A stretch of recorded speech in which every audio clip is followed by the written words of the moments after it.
So you should be able to open up your packet to the first page and see that there are the notes there. Okay. Anybody not able to find the notes up on the screen? Is that an extra packet?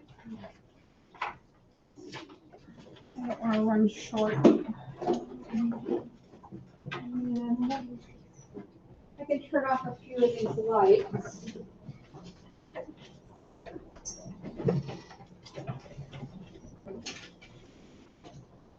Hopefully that helps a little bit. Anybody not able to find the notes in your packet? Okay. All right, so chapter 1 and 2 notes. The first thing we're going to do is we're going to start out talking about chemistry and what chemistry is. So go ahead and write that down real quick.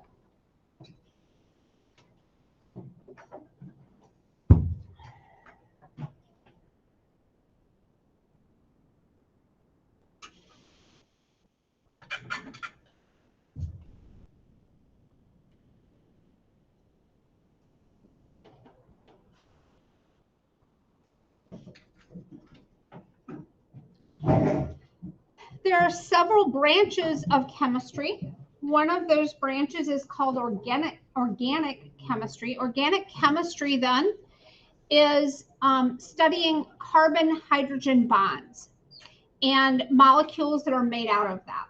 So for example, a lot of your material that you studied maybe in biology, like your proteins, your carbohydrates, acids, or I'm sorry, not acids, but like fatty acids, when you studied those in biology.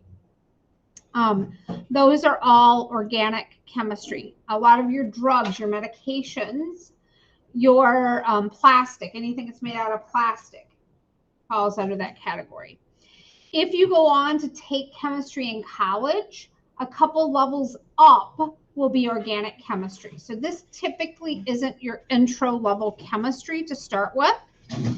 Inorganic chemistry then is a study of minerals, metals, nonmetals, your semiconductors, and those are like things that are between the metals and the nonmetals with the stair-step line there.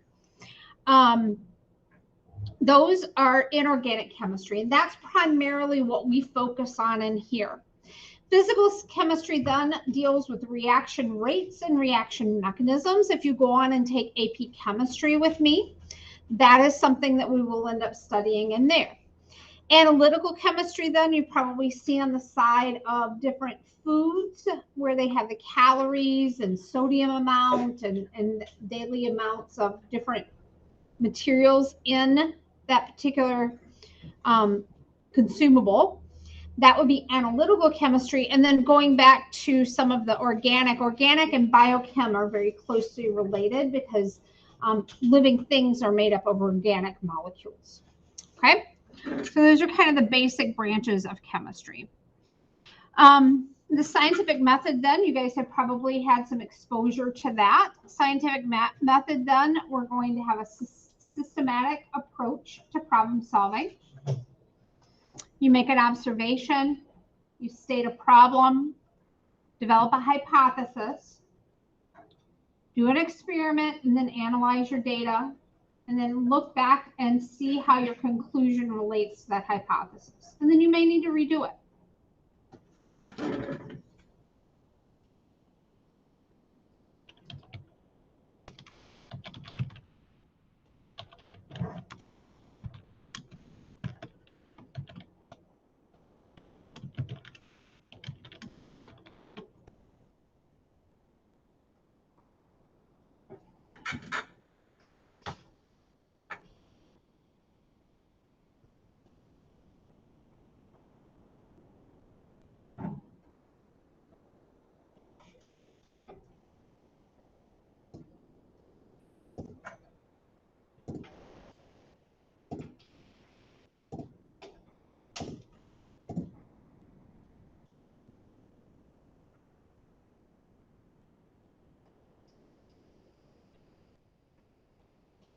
All right, anybody need more time on this slide? I do. Okay.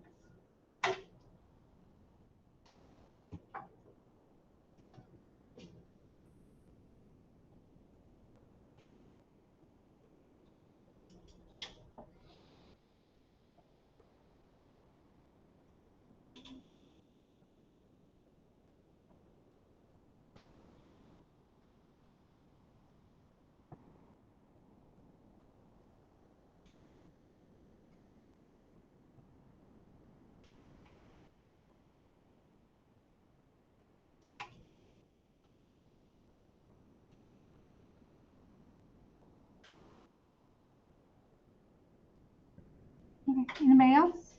Good? Okay. So when we collect our data, typically the data is collected in one of two different ways, either quantitative, where we're doing some sort of measurement involving numbers, or qualitative, where we're using our other senses.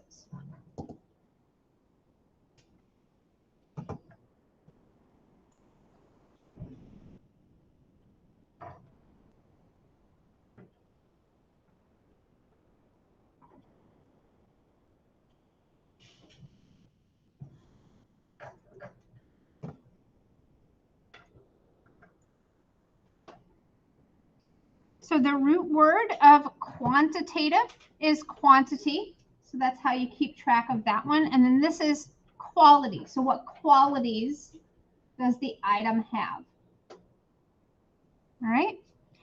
We then go on, we're using the metric system or the SI system. We use that because it's easier. It's actually easier to use. You need to embrace it. It is a good thing because it's based on the power of 10. It's easy to convert using the metric system. You're just sliding a decimal point.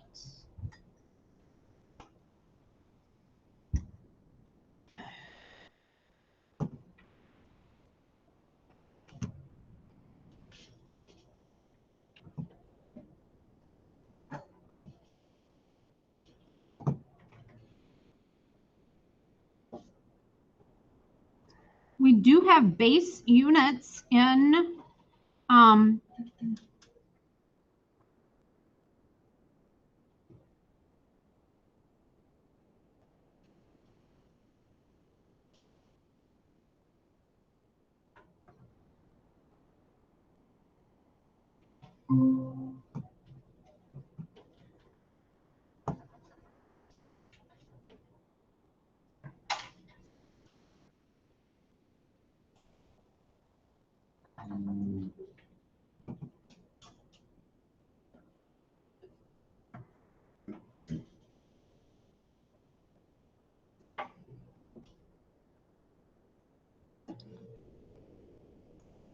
you have base units here in the metric system.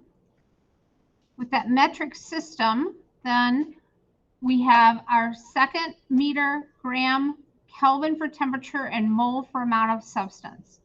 And let me show you kind of the way that we convert within that. So here we've got some sample problems.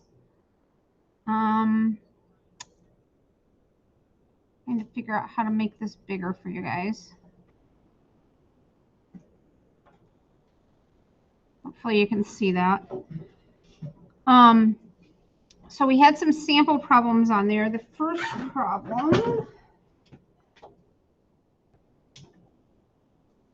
I forgot my normal thing that I use to take notes on in here. It's at home, and so I had to try to use one of these Chromebooks today. It's not been going quite as easy. All right, so oh, I don't have those written down. Yes.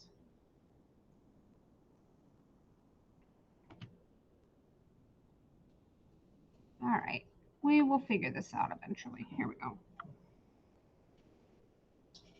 All right, so when we're working with the metric system, we have different prefixes. So the first prefix is kilo, like kilogram or kilometer. Then we have hecto. We have deca. Then we have our base unit. We have deci. We have centi. And we have milli. And the way you can remember that is kind of a mnemonic. You might have learned that King Henry doesn't usually drink chocolate milk. Have you guys heard that before? To help you memorize the way that works. Okay. So what you have to do, for example, our first problem is 15.2. That is grams, and we're figuring out kilograms. So we're trying to figure out how many kilograms this gram amount equals. So if I locate grams on this line? Well, that is my base unit. So right here is my gram, and I'm going to kilograms. So I'm going from here to here. I'm going to count how many steps I have to make. So I'm going to go 1, 2, 3, and I went this direction. So I'm going to move my decimal point 3 spots. So I'm going to go 1, 2, 3. What do I have to fill in this loop here with? A 0. So the answer, 15.2 grams, is going to equal 0.0152 kilograms. Does that make sense?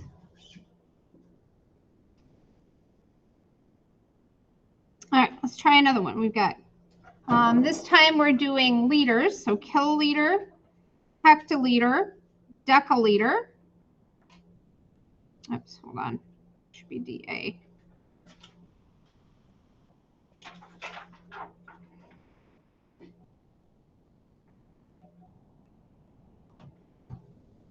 Why isn't it writing now?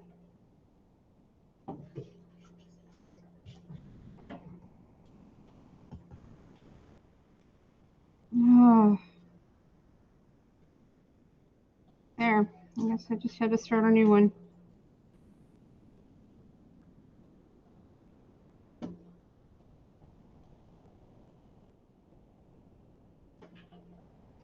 Okay. So we are starting here at 587.65. So 587.65. That is liters. And we're trying to go to milliliters. So I'm going to start here. And I'm going this direction. How many steps am I taking? 3. So I'm going to move my decimal point 3 spots. So 58765. So I'm going to go 1, 2, 3. Again, I got to fill in that loop. So that ends up being 587,650. So all you're doing is just sliding the decimal point the same number of spots that you had on that line. So you've got 2 problems there. See if you can work the next 2 problems, and I'll show you the answers in just a second.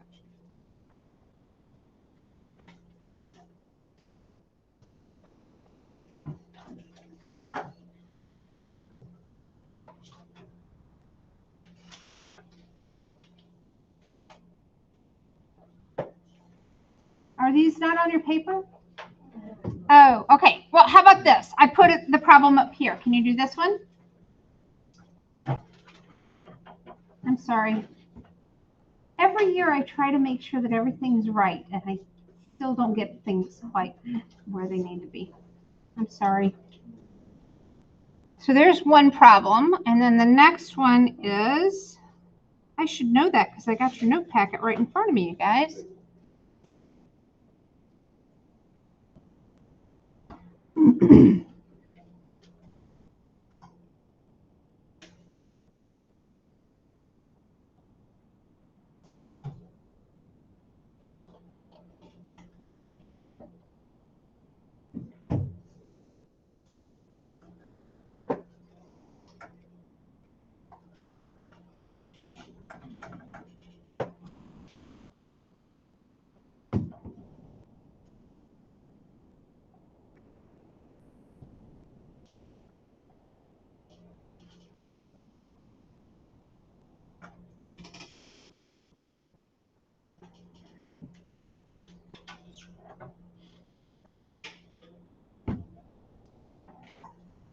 All right, should your answers to both of these be bigger or smaller than what the original amount was?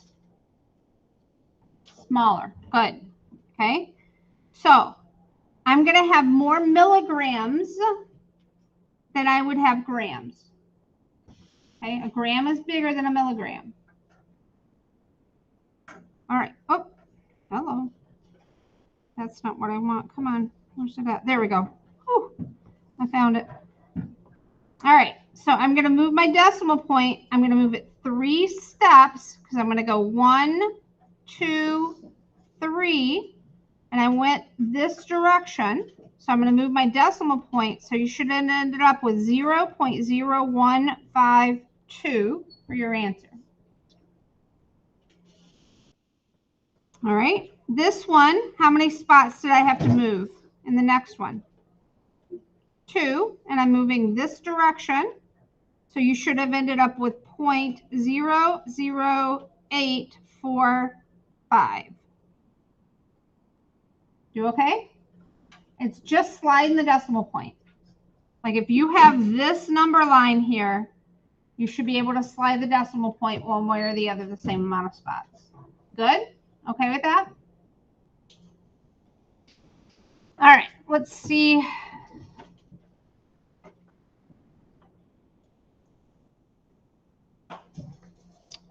Bring this back down. And we're going to talk about temperature. Okay? So, temperature. There, write those things down, and then I will talk about it after you get a chance to write it down.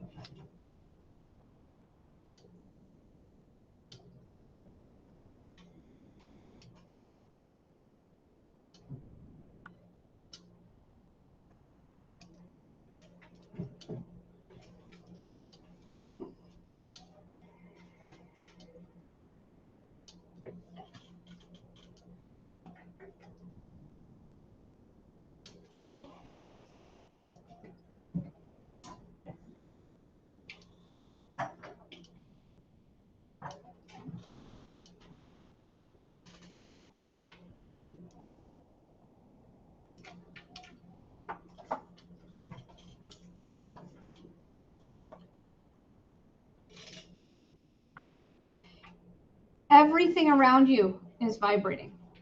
Okay? So everything around you has a certain amount of vibration with it. Now, some of the things are solid, like your desktop, but the molecules in there are in a constant vibration. Now, how do I know that? Because we're not at what's called absolute zero. We're not even close to that, thank goodness. Because if we were, we wouldn't be able to survive it. Okay? If you take this material and you cool it down and you cool it down and you cool it down, as it's cooling it down, it decreases its vibrations. Okay? It doesn't vibrate as much. So the cooler you get, the less it vibrates. If you were to cool that down to the point where all of that motion would stop, that would be called absolute zero. Right now, absolute zero is a theory. They haven't actually achieved it. There's some people that believe that it can't even be obtained. They're trying it in the lab. They've come pretty close, but they haven't gotten to absolute zero. So can absolute zero, can Kelvin be a negative number? If zero is where all molecular motion stops, can we have a negative Kelvin? No, because you can't get less than stopped. Does that make sense? So you can't get less than zero when you're talking about the Kelvin scale. In Kelvin scale, water will freeze at 273. It boils at 373. We use Celsius for the labs in here. So that's what we're going to gather our data in. But there will be a few labs through the year that you're going to have to convert into Kelvin because the math will not turn out right if you don't. Okay, so we're going to come back to this change as we move through the year. All right, here are some values that you might find interesting, and make sure you get these two formulas down on your paper. You're going to need those.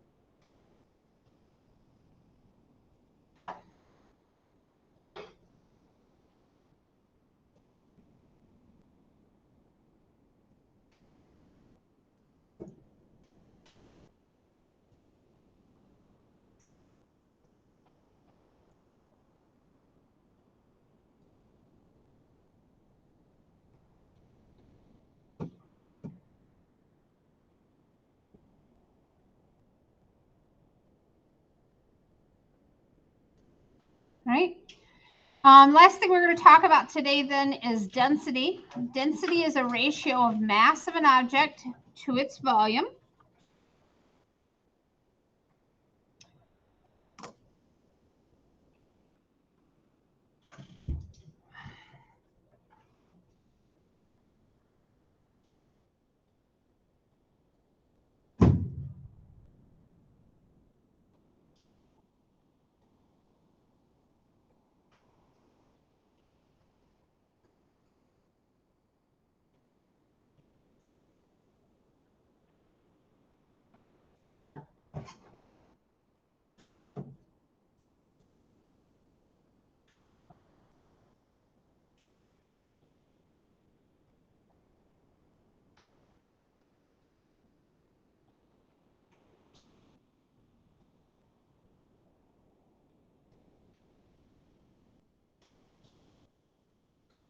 Right.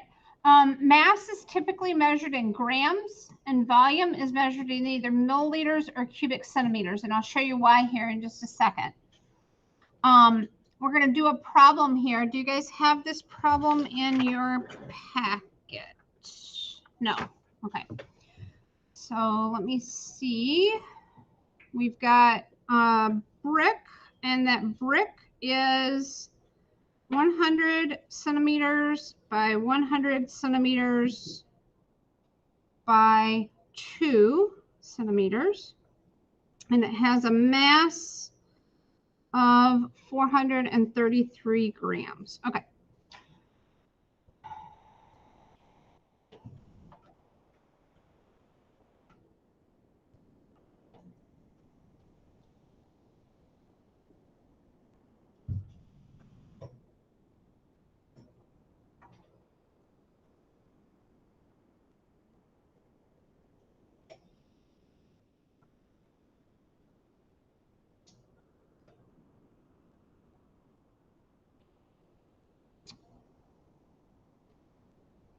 I'm trying to figure out how to get this to show up for you guys.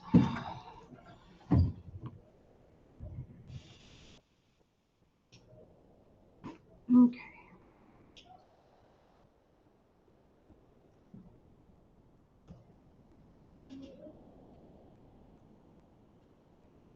There.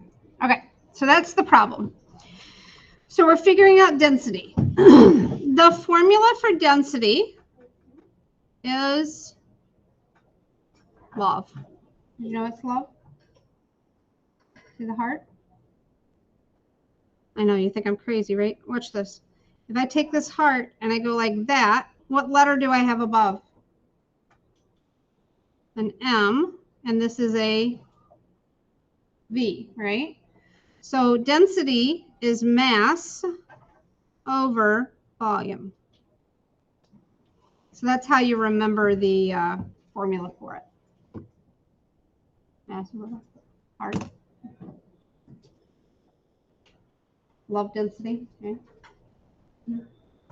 I know, it's sad. It's truly sad. All right, let's figure out what's going here. Well, we have our mass here, 433 grams. We need to figure out our volume. Well, we have a three-sided object here. How do we figure out volume? Remember the formula for that for math class?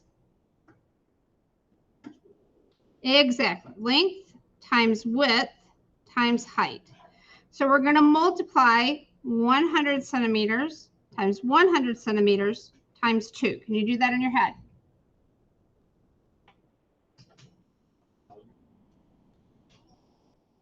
Yep. So, all right. 200 times 100. Okay. Yep. He's right.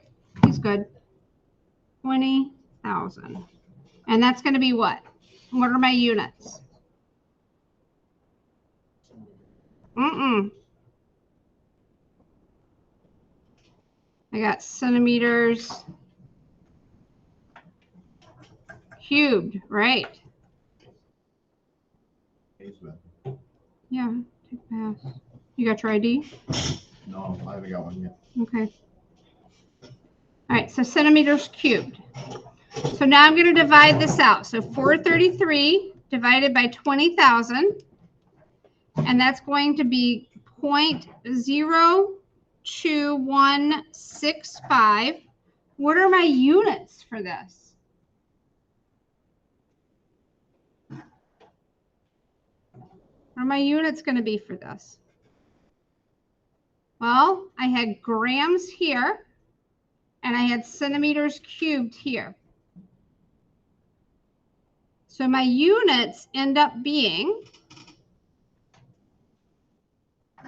grams over centimeters cubed. So those are my units for this. I grabbed those units from up here. I just brought them down. Do you see how I figured that, what my units are? Okay, so grams per centimeter cubed.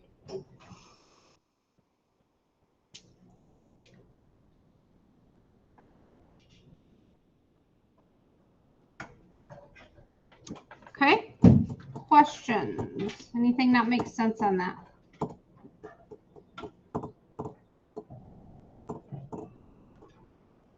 All right, you have in your packet homework.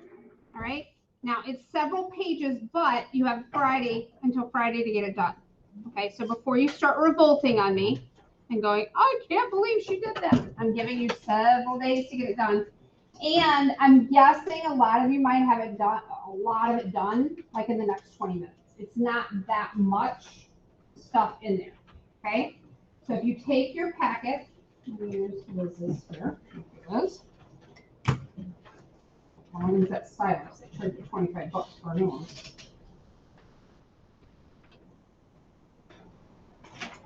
You're starting here. This is 2-1.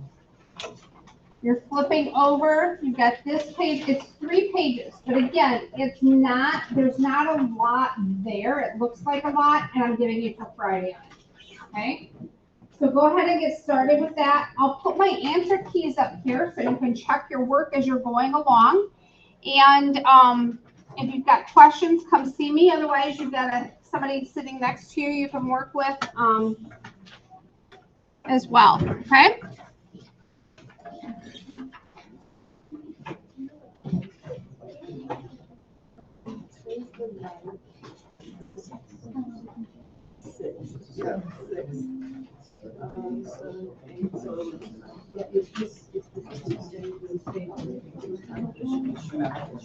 Should I turn in the safety contract? Yes. Thank you.